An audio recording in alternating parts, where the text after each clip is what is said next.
If you're looking to get rid of the frequently visited sites in Safari on your iPhone, it can be quite annoying to see certain websites repeatedly show up.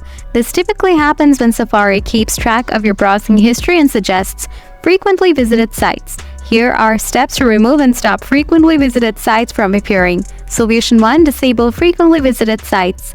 Open Safari browser. Make sure to stay at first page of your browser. Tap Edit. Here you can see a few different options. Now make sure to turn off frequently visited. Now this will stop showing the frequently visited website on iPhone. Solution 2. Clear Safari history if you want to stop frequently visited sites. For that, open the Settings app on your iPhone, scroll down, tap Apps, scroll down, find Safari browser. Scroll down again from here and tap Clear History and Website Data.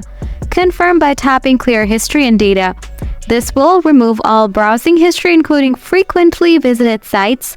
Also, you can scroll down, tap Advanced, tap Website Data, find the website you visit the most.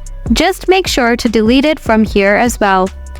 By following these steps, you should be able to get rid of frequently visited sites on Safari and prevent them from appearing in the future. If you still see frequently visited sites after these steps, consider revisiting the settings or clearing your history again.